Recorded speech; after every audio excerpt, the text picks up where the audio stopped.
right, it's still good morning, Anambra, and we're welcoming you here for the topic that says 2019 elections, matters are rising. Really, matters are rising.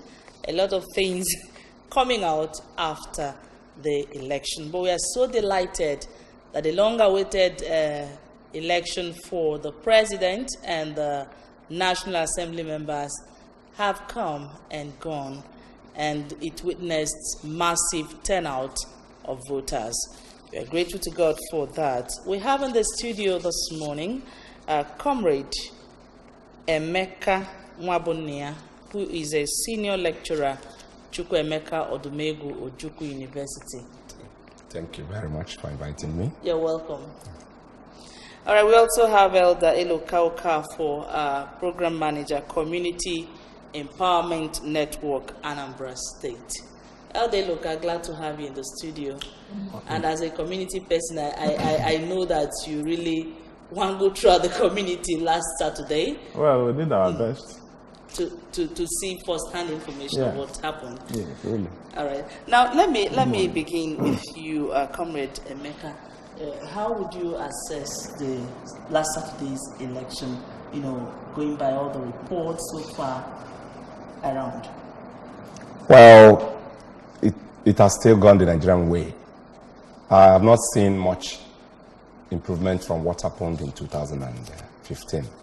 But on the positive, just like you earlier said during your introduction, voters turned out greatly. It is good. It means that Nigerians understand that there's something important at stake. And then, on the negative, violence happened where I must say that they were not unexpected. Lagos State, something is at stake. Tinubu and his ways, trying to stop the Igbos from voting. All the places where you had real violence in Lagos were the places you have Igbo dominance, in terms of voters. And then in Rivers State, of course, Amaechi and the governor, we know them, and we know the kind of men they have behind them. And it played out. Soldiers were involved, killed, coppers, a lot of other individuals, Abonima, and many places. In some places, they made sure that there was no voting, such as Bonny and so on and so forth, And then Delta State, Bayelsa State, we all expected that what happened would happen because we're Nigerians. Nothing has changed. And then up north, I saw a kind of shift in underaged voters. Because this time around, because it is up there that they do that kind of rubbish. But you have two Fulanis, two individuals from the north. One from the northwest, Castina of all places, the other one from Yola of all places. Whatever this one knows, the other person, yeah. And it played out that you will see that at the end of the day, the general number of voters in those states, despite what they have recorded, during registration, will not be as high as they were in 2015. All right, look, now let's hear your own assessment. At least you were in the field, and I know that you voted as well. Let's hear your assessment of the election. I will align myself partly with what Comrade said. In addition to it, I will also add that I didn't see much of innovation on the part of the election management body. It has been the usual stories. INEC was upbeat, informing the citizens of the country how prepared, how ready they were before the election.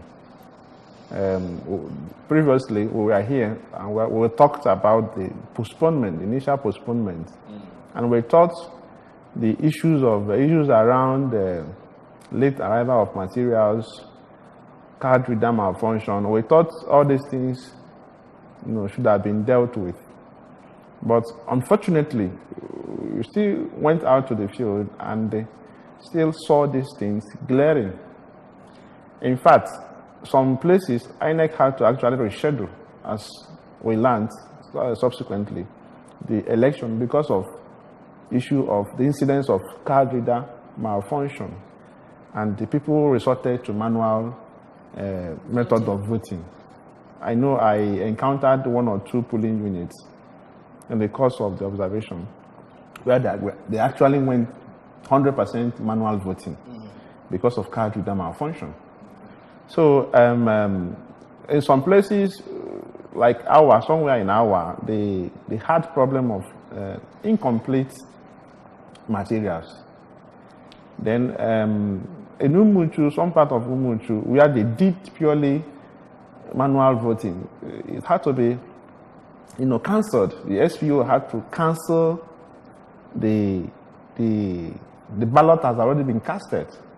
So, in fact, President, I don't know what eventually transpired there because there were confusion along the line. They had to cancel the ballot that has already been casted. And they cancelled? Yes, because it was manual, and they told them that you can't do this. Understand? So, what I'm trying to say is that I didn't see much of innovation. Okay. It remains the old story. In fact, the achievements we got, what we achieved in 2015, seem to have been eroded in this 2019. Because most of the things you see playing out, or what INEC prepared, was based to a great extent on the templates that were used in 2015. If this is true, why was the election postponed? How? Because the truth is that it was based on logistics. But INEC said in paper this morning that they've not really rescheduled any. No, I mean, I'm talking about the election that just was completed on Saturday. It wasn't supposed to be on Saturday. It was supposed to be, the last Saturday. Why was it postponed if we still had this logistical problems that played out in Saturday? Because just like he said, I was on the field to monitoring the election, and card reader was a problem. In fact, the election was scheduled to begin by 8, and even at the center I was at 11, we have not started. A lot of voters started calling out for the manual. That, see, we cannot stand here. The sun is heating us and stuff. It's either we vote manual. Let us just vote and do something. They were so eager. Honestly, I would have. I thought that some of these card readers that were to be deployed to the field, I thought INEC would have gone extra mile to test run all of them. Yes.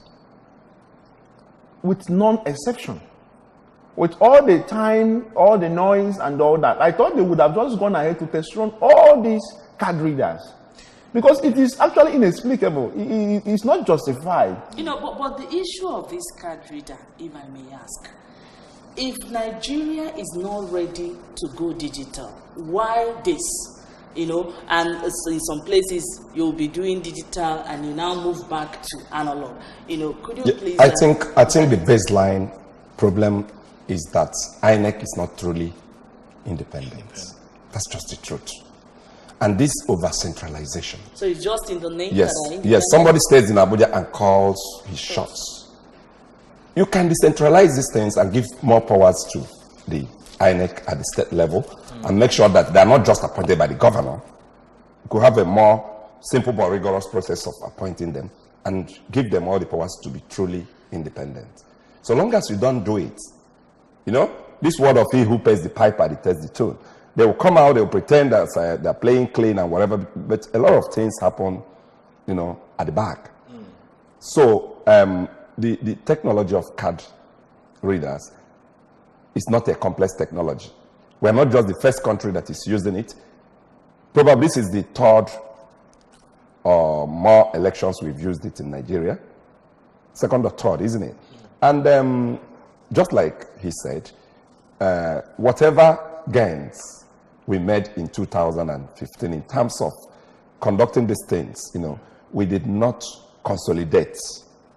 We are still saying the same thing, the same mistakes, or even worse mistakes vis-a-vis 2015. Yes, of course. That was why I said initially that there was no innovation on the part of INEC. In fact, because I also followed what was happening in some other parts of the Southeast through the radio, transmissions. Somebody called in on Dream FM from one secondary school in Ekulu, Trans-Ekulu. As at 3 minutes after 11, they say that INEC was arriving at 3 minutes after 11 on Saturday. And this was an election that was supposed to have started since 8 o'clock. Okay, now when we talk about the irregularities in timing, because I know that our president voted around 8:05 on that Saturday, and I personally I voted around 9, and some other places. You find out that these people may start by 8, other people may start by 9. Is there any possibility that the nation can start election at the same time? Why not? Well, that is why you have planning. That is where planning comes in. Now, my thinking is this: if INEC feels that that aspect of mobility, moving their men and materials around on the day election, they cannot handle it, why not outsource it?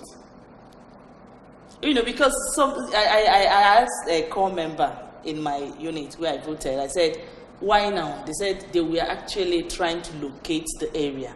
Because some of them are not from that area, part of the country where they are working, Now, I will tell you for free that it still goes down to the planning. Because at the planning stage, they should have factored some of these, variables. Now, a friend of mine told me that was supposed to work during this election, told me that on the day of the election, only for her to find out that she was substituted by someone else. This is somebody that has undergone training, the INEC, training and all that. Of course, she said that they were asked to report on Friday around 3, but she arrived late. And they told her that she has been substituted by who? God knows, a person. Now, assuming that person that was substituted, how do you expect the new person to function at the polling unit? That is number one. Number two, INEC knows that INEC use coppers. And of course, we all know it, that coppers are not from this part of the country. Those serving here are not from this part of the country. And the tendency that they will not find their way is very, very high. They should have paired some of them with the ad hoc staff from, recruited from this part of the country. So I don't see why that excuse should arise, that the coppers couldn't find their way and all that. This could be some of the excuses they were told to give to the people if they arrive late. Okay. Excuse me, and we also know, INEC told us that they have something like they call rack, a kind of what do they call it, where they are meant to arrive maybe a day before and sleep there, and so that they can start early on the day of the election. As scheduled. Yes, as scheduled. And do you think this is not having any negative effect on the electoral processes? Why not? Why not? That's the major issue. Sometimes they don't even post these people in good time. Yes. As at Friday, some people who worked during the election have not known where they're going. And then basically, logistics is very, very important because you want to move materials, you want to move men and women who are working for you. I don't know why individual politicians in Nigeria should own jets and so on and so forth by stealing our money. And INEC, that is the umpire, cannot have choppers and a lot of vehicles. Just like he said, it's either you outsource it, you contract it out, or you acquire them. Whichever way, whichever one is cheaper. But it may be better to outsource so that somebody will bother himself about making sure that the engines and every part of that vehicle is in order, or that chopper. Come on, I need you to move my men and women to so and so place by so and so period.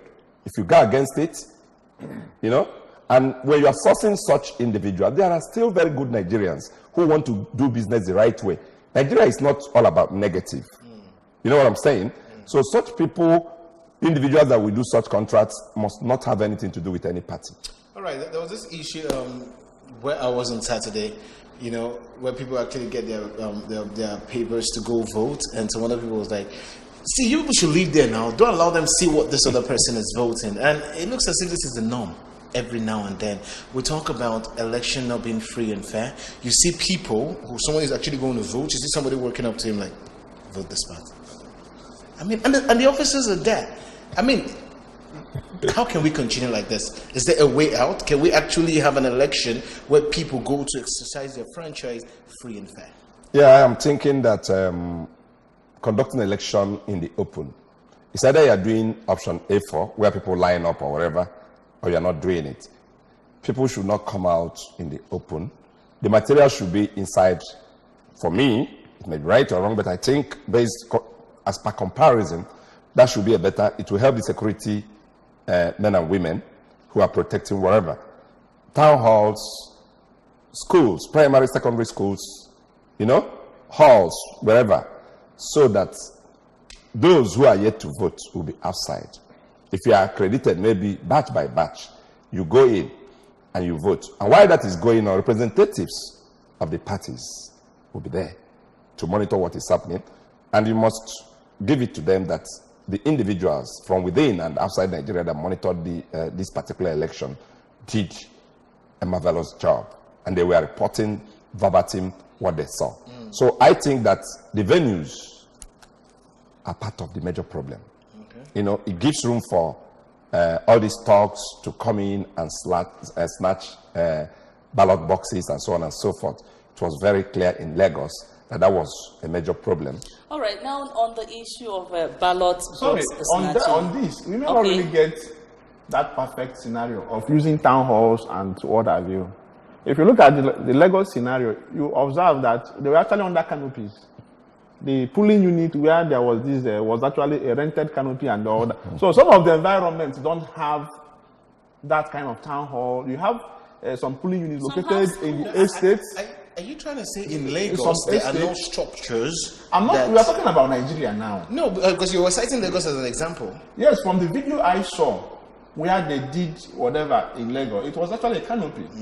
It was white, canopy. Anyway, I think that's a suggestion. So you can't have town halls and the schools in all of. Otherwise, unless you are trying to say that we limit the polling units where you have town halls and schools, and if you do that, then a lot of people will be meant to move around on the door. I think that's just trying to talk about an enclosed place. Yeah, the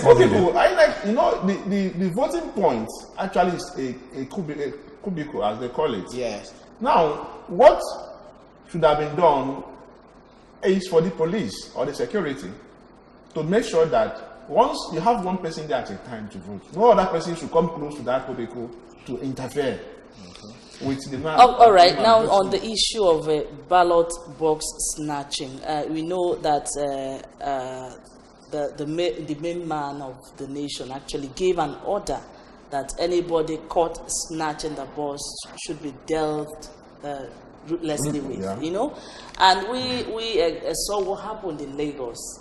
Nothing happened. And of course, in some other polling units where I voted, there was no single security personnel on ground. But we thank God it was peaceful. But now where such happened, maybe there was no security and the people had to take laws into their hands and started beating the man. What do we say about that? Also, as a way of rounding up, so let's just talk about it. Now that is the complexity of the Nigerian system. The security guys who are supposed to man every polling unit in this country, as we were told, at least 2 policemen. And this is also the reason why Nigerians don't seem to believe what their government says whenever government comes to pontificate over issues. These guys that did these things in Lagos, they are supposed to be security. First line charge of policemen, unarmed policemen. Then they have the second line of defense, the armed military. That was the arrangement we were told. Now, when these things happened, where were they? Let me even tell you for free. While this thing was going on, we contacted somebody from that area. And the person told us that about 6 men mounted a bike and they were fully armed, moving around, 6 bikes, 2, each of the bikes, 2 persons. And they were going around disrupting that area of Lagos, chasing people. They'll just come and fire into the air. People will start running away and they destroy whatever and go their way.